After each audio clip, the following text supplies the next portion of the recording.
expectations of the NGC that starts on Monday? Well, the expectation is for the National General Council to do a midterm review on policies and at the same time shape a new way forward with regard to preparing for the next policy conference and towards the centenary.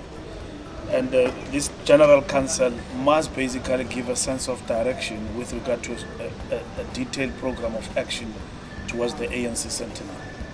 What would you say are the key challenges that the ANC will need to address in this conference?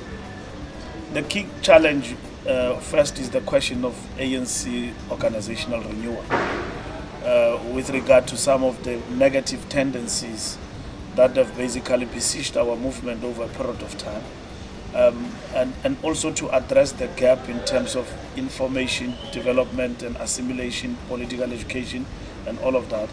I think that is very much critical, and to address what we may characterize as subjective weaknesses, challenges and sins of incumbency. What do you think of the role that the Youth League will play in this NGC? I think the Youth League have had a General Council, and they are emphasizing more on policy. And I was impressed about the Youth League General Council because I thought they might miss a step or two and begin to discuss issues that really are not going to preoccupy the agenda of the General Council, leadership and all of that. I think they manage on their own to call each other to order and then say, let's focus on the political agenda. Let's shape what we want the ANC to achieve. And it has been more and more on issues of policy, and their nationalization discussion has been a major debate. It has been debated broadly in society. It has been debated. They've actually moved South Africa on this particular question. So I'm not worried, and I think that's what we need, because the culture of debating issues is dying.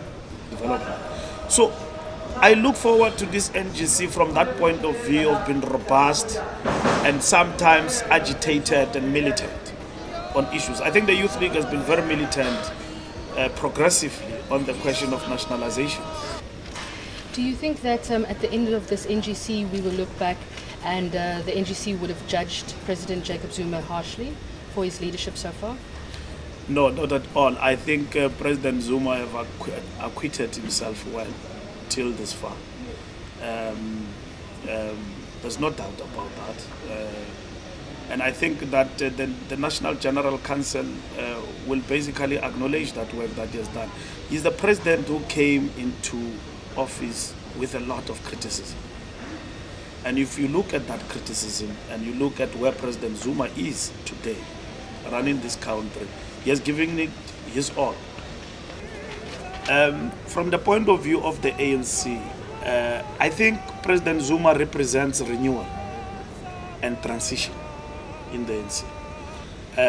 Because in that context, it has brought some level of stability in the organization. If you look at Polokwane and where we have come from, I mean, turbulences like the formation of COPE, people live in the ANC and all of that, we have withered the storm under his leadership. His courage and his discipline and foresight in keeping us in our toes as a leadership and membership of the ANC, leading in a proper direction, have made the ANC to survive. You see President Jacob Zuma finishing his term? Yes, he will definitely finish his term, no doubt about it. People must not make dreams that will never be fulfilled or realizable. And one of those dreams is to see President Zuma not fulfilling his term or finishing his term.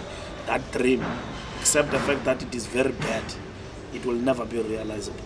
And I think that we are on course, and so there is no doubt about it. Mr. Mbalula, thank you very much for your time, and all the best for the NGC. I'm sure we'll speak to you again. Lovely. Thank you very much.